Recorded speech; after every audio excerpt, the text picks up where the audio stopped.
ازيكم يا بنات؟ عاملين ايه؟ يا رب تكونوا بخير. وحشتوني جدا جدا جدا، بقالي كتير طبعا ما صورتش معاكم. فالنهارده بقى هعمل اكل تقليدي، يعني الطبيخ العادي اللي احنا كل بيت مصري بيعمله. هعمل بسله. طبعا خرطت بصلايه كبيره اهو، حطيت معلقه سمنه، وحطيت الحتت اللي هي بتبقى في اللحمه التخينه دي، واسيبها بقى تفك معاها كده، ومع البصل على نار هاديه تسيح، وارجع لكم تاني. اهي بنات البصل احمرت زي ما انتم شايفين، وانا عصرت الطماطم وصفيتها في طبق اهو، هنزل بيها على البصله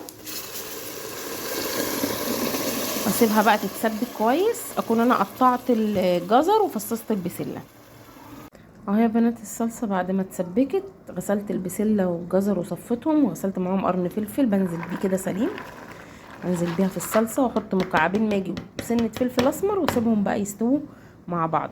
وهنا بقى حطيت معلقتين رز كده، حوالي كوبايه، اسلقهم نص سلقه عشان نحشي الفراخ.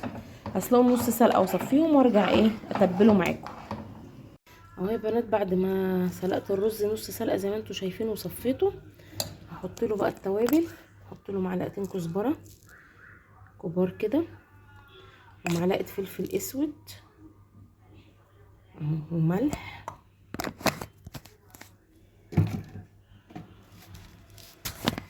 وهحط معلقه سمنه واقلبها كويس في الرز.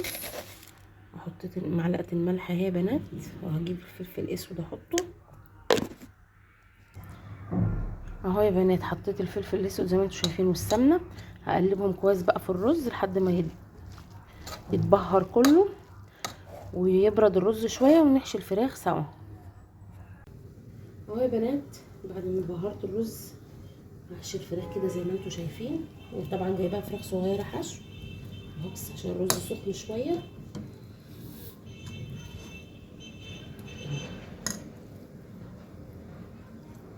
طبعا محدش يقول لي الرز مش هيستوي، لان انا سلقته نص سلقه يا بنات، يعني مش هياخد معايا غلوتين اهو.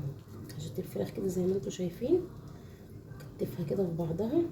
طبعا انا ما بكبس الرز عشان ياخد راحته في السوا وما يبقاش معجن زي ما انتم شايفين كده. هاجي بقى احشي هنا بين الجلد واللحم اهو زي ما انتم كده شايفين.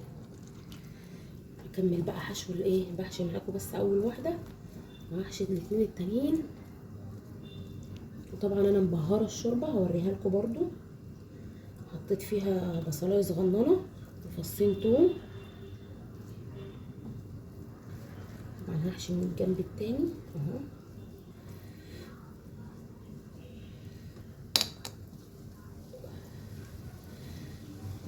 شايفين يا بنات؟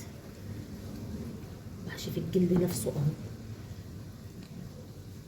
غير الحشو اللي في النص. هروح بقى مكتفه التانيه كده معاهم، والف هنا وشفا اهو يا بنات. حطيت الميه على النار قربت تغلي اهو، حطيت فيها بصلايه صغيره وفصين توم وورق لورا وفلفل اسود ومكعبين ماجي وشويه ملح. انزل بقى بالفراخ بتاعتنا اللي احنا حشيناها سوا اهو. بسم الله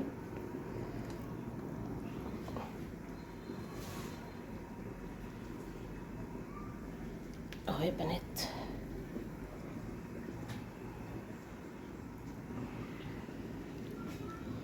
واسيبها بقى تستوي،